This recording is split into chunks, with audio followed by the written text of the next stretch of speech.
A man who fears suffering is already suffering from what he fears. What if the secret to peace wasn't caring more, but caring less?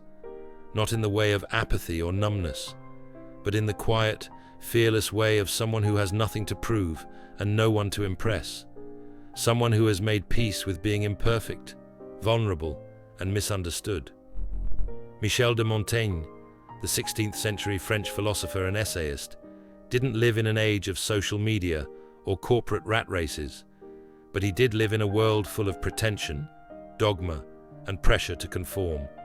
And he made a radical decision: to step back, to question everything, and to write, not as an expert, but as a human being trying to make sense of himself.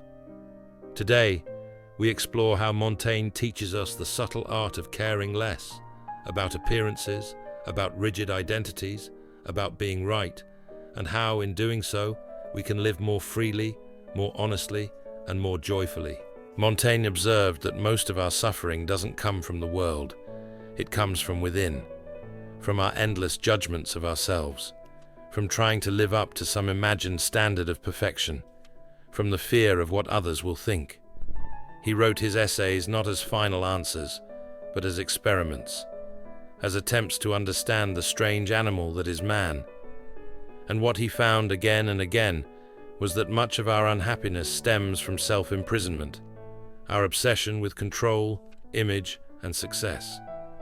Montaigne asked, "What if you simply let go? What if you accepted that you are inconsistent, fallible, even ridiculous, and loved yourself anyway?" This wasn't moral laziness, it was realism. Montaigne knew that to be human is to be contradictory, and instead of fighting that, he embraced it. He found humor in his flaws, distance from his anxieties, and in doing so, he robbed his fears of their power. One of Montaigne's most radical ideas was that certainty is dangerous, that the people most convinced of their own righteousness were often the most cruel, that fanaticism, whether religious, political, or intellectual, is a kind of sickness born from too much conviction. Instead, Montaigne practiced doubt. He didn't mean cynicism or despair. He meant humility, the willingness to say, "I don't know," to question your beliefs, to hold your opinions lightly. This attitude made him a kind of philosophical exile in his time, but it also made him wise, because caring less about being right allowed him to stay curious, to remain open, to find common ground where others saw only enemies.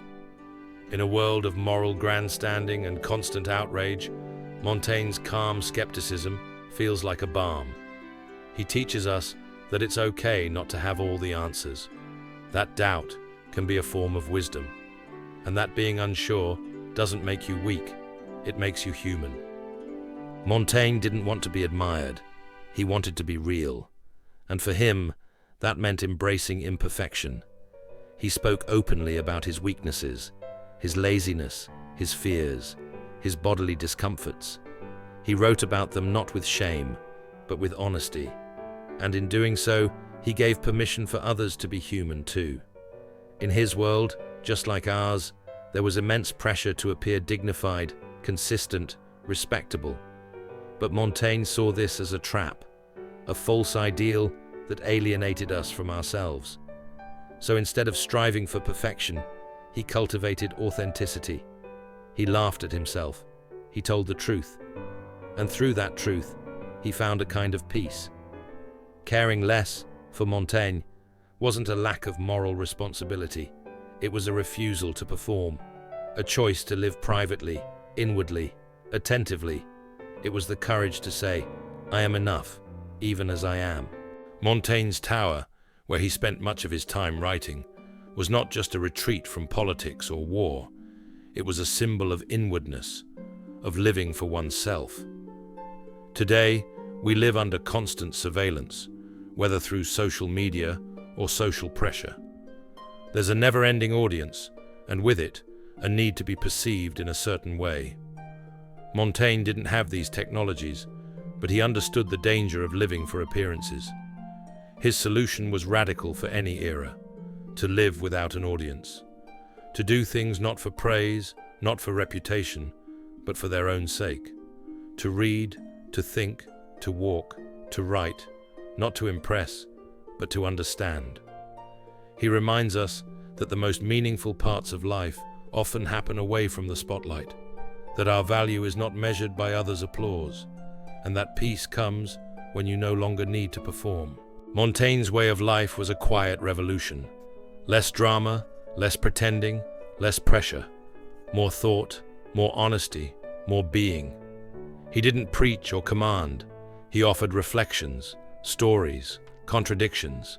He let the reader wander with him through the chaos of human nature, never pretending to have conquered it. This is the art of caring less, not by turning away from life, but by showing up for it with less ego and more attention, by releasing the grip of certainty, self-importance, and fear, by remembering that life is short and most of what we worry about doesn't matter as much as we think. In an age addicted to urgency, Montaigne's calm introspection is a kind of rebellion, a return to sanity, a reminder that you don't have to prove your worth. You already have it. Michel de Montaigne was no saint.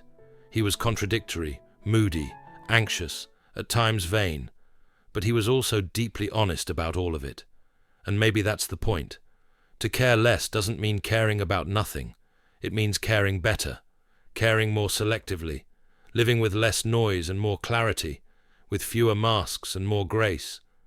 Montaigne's voice still resonates, not because he gave us answers, but because he showed us how to live inside the questions, how to be confused, how to be fallible, and still, how to be free.